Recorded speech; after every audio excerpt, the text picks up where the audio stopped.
Halo, selamat siang. Patrisius Juandono di sini. Topik saya kali ini adalah bagaimana mendapatkan hibah untuk pengembangan lembaga Anda. Yang saya paparkan adalah berdasarkan pengalaman saya mengajukan proposal untuk hibah PKKM, Program Kompetisi Kampus Merdeka, beberapa hari yang lalu. Saya bersama beberapa rekan itu menulis proposal, kemudian proposal kami dinyatakan layak untuk diverifikasi dan kemudian kami pergi ke sana dan goal. Ya. Yang akan saya bagikan adalah berdasarkan pengalaman itu. Jadi tips-tips saya ini tentunya sudah battle proven ya, battle tested, sudah diuji di lapangan. Sehingga besar kemungkinan akan berhasil ya. Nah, tentunya tidak terbatas pada hibah untuk program PKKM. Rekan-rekan yang mungkin tidak berancang-ancang untuk menulis hibah untuk PKKM itu bisa juga menerapkan tips singkat saya ini kepada proposal-proposal yang lain. Karena sifat dari pemberi hibah itu hampir sama, maka tips yang saya berikan ini juga akan bermanfaat untuk menulis proposal untuk hibah yang lain. Nah, mari kita simak penjelasan saya. Ya, kiat mendapatkan hibah. Hibahnya bisa berupa jeruk. Jeruk pun kalau dijual dibuat jadi uang, akhirnya uangnya jadi hibah juga kan. Ya, atau hibah berupa jeruk juga bisa ya, sehat ya. Oke, jadi inilah topik kita kali ini. Yang pertama adalah tentang jenis programnya.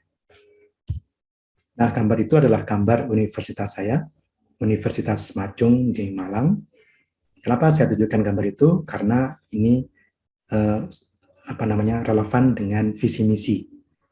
Jadi jenis program yang Anda ajukan itu harus sesuai dengan visi misi lembaga Anda.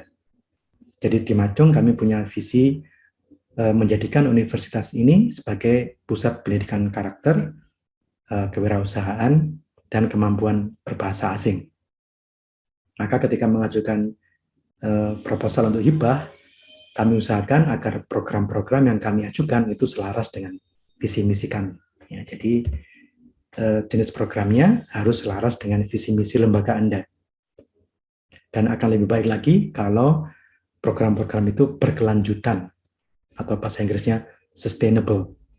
Jadi tidak mandek setelah dana dari pemerintah itu berhenti, tapi tetap berkelanjutan, tetap hidup, tetap ada, tetap beroperasional di tahun-tahun mendatang. Ya, maka program yang seperti itu yang selaras dengan visi misi lembaga Anda dan yang akan berkelanjutan di masa-masa mendatang itu akan dipandang baik oleh reviewer.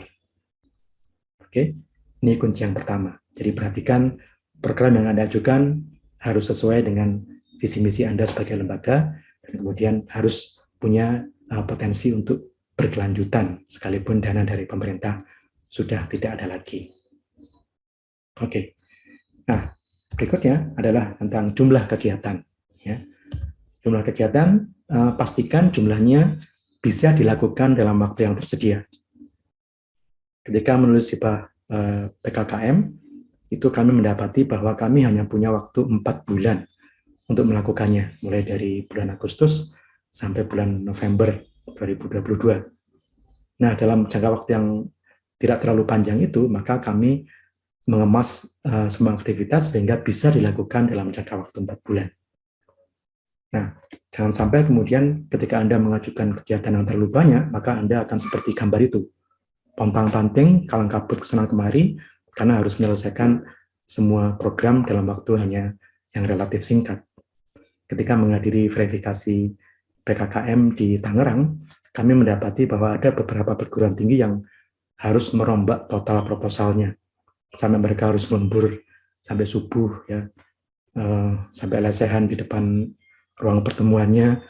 Ya. Kenapa? Karena ternyata jumlah kegiatannya terlalu banyak, sehingga reviewer memandangnya tidak realistis. Nggak mungkin dalam waktu 4 bulan Anda mengajukan 40 aktivitas, itu nggak mungkin. Ya. Jadi harus dirombak lagi. Nah, ketika dirombak, tentunya mereka harus bekerja keras lagi merombak proposalnya. Kalau proposal dirombak, maka anggarannya juga harus dirombak. Ya, bisa dibayangkan betapa ribetnya, betapa kalang kabutnya harus merombak proposal dalam waktu hanya 2-3 hari. Oke, jadi pastikan bahwa jumlah kegiatan yang Anda lakukan atau Anda ajukan itu tidak terlalu banyak. Perkirakan bahwa dalam jangka waktu yang tersedia, Anda bisa mengerjakan dan menyelesaikan semua program itu, termasuk juga menghabiskan dana yang sudah diberikan. Oke, nah yang ketiga adalah anggaran. Anggaran, kalau sudah bicara anggaran tentunya bicara soal duit, ya kan? Nah, yang penting di sini adalah pastikan untuk mengajukan dana atau meminta dana untuk pengembangan yang sudah ada. Untuk lembaga atau pusat atau kegiatan yang sudah berlangsung, sudah ada di kampus Anda atau di lembaga Anda.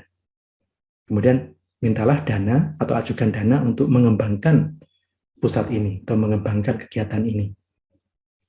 Nah, Anda tidak bisa meminta dana kepada pemerintah untuk membangun sesuatu yang baru. Misalnya Anda belum punya studio DKV, kemudian Anda mengajukan anggaran sekian puluh juta untuk membangun studio DKV yang baru. Nah, itu tidak diperbolehkan. Setidaknya reviewer akan mengatakan, oh, pemerintah tidak mau mendanai sesuatu yang dari nol, ya. Jadi Anda harus sudah punya studio DKV sendiri, kemudian baru Anda ajukan dana untuk mengembangkannya. Misalnya untuk membeli peralatan yang baru, atau mengundang trainer yang baru, atau membuat modul-modul yang baru, kalau itu di pusat, misalnya di perpustakaan atau di pusat media belajar dan sebagainya. Ya, jadi pastikan bahwa dana yang Anda minta itu adalah dana untuk mengembangkan yang sudah Anda punya, dan bukan untuk membangun sesuatu yang baru yang belum Anda punya. Oke, itu untuk anggaran, ya. Nah, tak kalah pentingnya dari anggaran adalah proporsinya. Jadi kalau Anda sudah menyusun anggaran, pastikan proporsi dananya itu sudah sesuai dengan ketentuan. Jadi misalnya ketentuannya adalah untuk seminar maksimum 60% dari keseluruhan anggaran. Untuk pelatihan dosen maksimum 20% dari keseluruhan anggaran. Untuk pengadaan barang maksimum 20% dari total anggaran. Nah, ya jangan melanggar ketentuan itu. Jangan melebihi batas-batas itu. Ya, jadi jangan sampai kemudian Anda mengajukan anggaran pengadaan barang yang ternyata 40% dari total anggaran Anda. Nah, itu pasti akan diminta untuk merevisi lagi. Ya, jadi ketika menyusun anggaran, perhatikan bahwa jumlahnya juga harus pas, sesuai dengan pagu yang diberikan, dan proporsinya juga harus tepat, sesuai dengan ketentuan yang diberikan. Oke. Nah, saya kira itu yang bisa saya tawarkan, bisa saya sampaikan. Sekali lagi, tips ini sudah battle tested, ya, sudah battle proven, sudah teruji. Kami sudah mengalaminya sendiri, menulis proposal, kemudian lolos mendapatkan hibah PKKM untuk kampus Merdeka dengan menerapkan kiat-kiat seperti ini.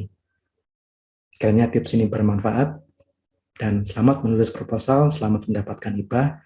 Jangan lupa traktir saya kalau saya dapat. Sampai jumpa di episode mendatang.